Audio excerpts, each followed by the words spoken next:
A blessed day, dear learners. I hope you're having a wonderful day.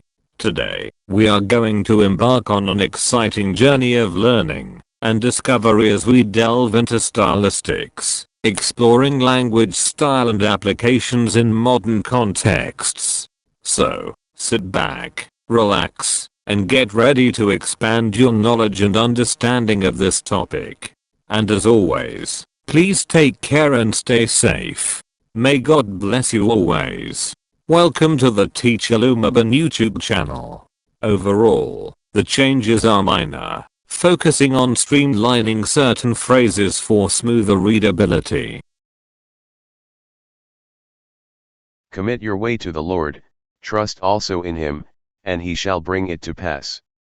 Psalm 37 verse 5.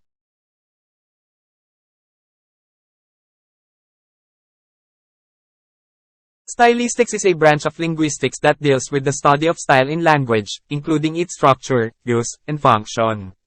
It examines how linguistic elements such as words, phrases, and syntax are used in specific contexts to create meaning and achieve particular effects. Ang estilistika ay isang sangay ng linguistika na tumatalakay sa pag-aaral ng estilo sa wika, kasama ang istruktura, gamit, at tungkulin nito. Sinusuri nito kung paano ginagamit ang mga elementong pangwika gaya ng mga salita, parirala, at syntax sa mga partikular na konteksto upang lumikha ng kahulugan at makamit ang mga partikular na epekto. Introduction to Stylistics. Panimula sa Stylistics. 1. Definition: Stylistics is primarily concerned with the study of style in language. It explores how language is used in different contexts, by different individuals or groups, and how linguistic choices affect meaning, tone, and communication. Definisyon: pangunahing nauukol sa pag-aaral ng estilo sa wika ang estilista. Sinasaliksik nito kung paano ginagamit ang wika sa iba't ibang konteksto, ng iba't ibang individual o grupo, at kung paano nakakaapekto ang mga pagpili sa wika sa kahulugan, tono, at komunikasyon. 2. Historical background: Stylistics has roots in the late 19th and early 20th centuries with the works of scholars such as Charles Bailey and Leo Spitzer, who laid the foundation for the formal study of style in language. However, it gained prominence in the mid-20th century with the contributions of structuralists like Roman Jakobson and the Prague School of Linguistics. Over time, the field evolved, incorporating elements from literary theory, discourse analysis, and computational linguistics. Kaligirang pangkasaysayan, nag-ugat ang mga estilista noong huling bahagi ng ika-19 at unang bahagi ng ika-20 siglo sa mga gawa ng mga iskolar tulad nina Charles Bailey at Leo Spitzer, na naglatag ng pundasyon para sa formal na pag-aaral ng estilo sa wika. Gayunpaman, nakakuha ito ng katanyagan noong kalagitnaan ng ika-20 siglo sa mga kontribusyon ng mga istrukturalista tulad ng Roman Jakobson at ng Prague School of Linguistics. Sa paglipas ng panahon, umunlad ang larangan na nagsasama ng mga elemento mula sa teoryang pampanitikan, pagsusuri sa diskurso, at computational linguistics. Elements of study. Mga elemento ng pag-aaral. Linguistic choices: Stylistics analyzes how linguistic elements such as diction, syntax, phonology, and semantics are used in specific contexts and how these choices impact the overall style. Mga pagpipilian sa linguistika: sinusuri ng mga estilista kung paano ginagamit ang mga elementong pangwika gaya ng diction, syntax, phonology, at semantics sa mga partikular na konteksto at kung paano nakakaapekto ang mga pagpipiliang ito sa pangkalahatang estilo. Textual analysis: it examines text to understand how language features contribute to the meaning, tone, and overall impact on the reader or listener. Pagsusuri sa tekstual: sinusuri nito ang mga teksto upang maunawaan kung paano nakakatulong ang mga tampok ng wika sa kahulugan, tono, at pangkalahatang epekto sa mambabasa o nakikinig.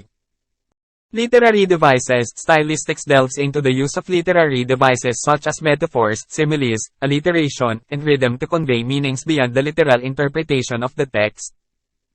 Mga kagamitang pampanitikan: ang mga estilistika ay sumasalamin sa paggamit ng mga kagamitang pampanitikan tulad ng mga metapora, pagtutulad, alliteration, at ritmo upang maghatid ng mga kahulugan na higit sa literal na interpretasyon ng teksto. Contextual considerations: it takes into account the social, cultural, and historical context in which language is used and how these factors influence style. Mga pagsasaalang-alang sa konteksto, isinasaalang-alang ang kontekstong panlipunan, kultural, at historikal kung saan ginagamit ang wika at kung paano naiimpluwensyahan ng mga salik na ito ang estilo. 4. Approaches in stylistic analysis. Mga pagdulog sa stylistic analysis. Close reading, analyzing a text closely to understand the nuances in language use and the effects it produces. Malapit na pagbasa, pagsusuri ng isang teksto ng maigi upang maunawaan ang mga nuances sa paggamit ng wika at ang mga epektong naidulot nito. Corpus linguistics, using large collections of texts, corpora, to identify patterns and trends in language use. Corpus linguistics, paggamit ng malalaking koleksyon ng mga teksto, corpora, upang matukoy ang mga pattern at uso sa paggamit ng wika. Comparative stylistics, contrasting different texts or authors to identify differences and similarities in their stylistic choices. Comparative stylistics, paghahambing ng iba't ibang teksto o may akda upang matukoy ang mga pagkakaiba at pagkakatulad sa kanilang mga pagpipilian sa estilo.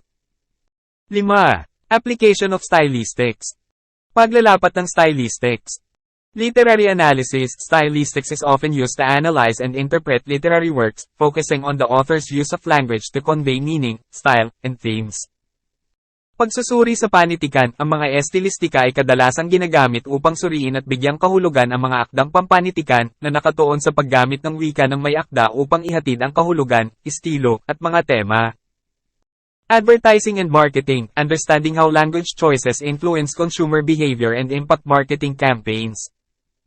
Advertising at marketing, pag-unawa kung paano naiimpluwensyahan ng mga pagpipilian sa wika ang pag-uugali ng consumer at nakakaapekto sa mga kampanya sa marketing. Forensic stylistics, analyzing texts for forensic purposes, such as identifying an author's style or voice in legal cases. Forensic stylistics, pagsusuri ng mga text para sa forensic na layunin, gaya ng pagtukoy sa estilo o boses ng may akda sa mga legal na kaso.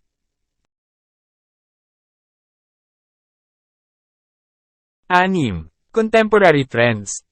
Mga kontemporaryong uso. With the advancement of technology, computational stylistics has gained prominence, using computational tools and algorithms to analyze large volumes of texts. Sa pag-unlad ng teknolohiya, ang computational stylistics ay nakakuha ng katanyagan gamit ang mga computational tool at algorithm upang pag-aralan ang malalaking volume ng mga teksto. Stylistics has also expanded to include multimodal forms of communication, considering not just written texts but also spoken language, visual elements, and multimedia presentations. Lumawak din ang mga estilistika upang isama ang mga multimodal na anyo ng komunikasyon, na isinasaalang-alang hindi lamang ang mga nakasulat na teksto kundi pati na rin ang paalitang wika, mga visual na elemento, at mga presentasyong multimedia. Stylistics remains a dynamic field that continues to evolve as new technologies and interdisciplinary approaches emerge, broadening its scope and applications in various domains. Nananatiling isang dynamic na larangan ng stylistics na patuloy na umuunlad habang umuusbong ang mga bagong teknolohiya at interdisciplinary approach, na nagpapalawak ng saklaw at mga aplikasyon nito sa iba't ibang domain. I can do all things through Christ who strengthens me. Philippians 4 verse 13.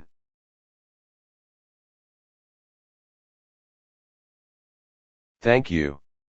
And God bless you always. I hope you found a lecture on English, lecture notes insightful, and gained new knowledge. If you found value in this video, kindly give it a thumbs up, and share it with your friends. We welcome your feedback, questions, and suggestions, which you can leave in the comment section below. Thank you for tuning into Teacher Lumaban's YouTube channel, and we look forward to seeing you in our next video. May God bless you always.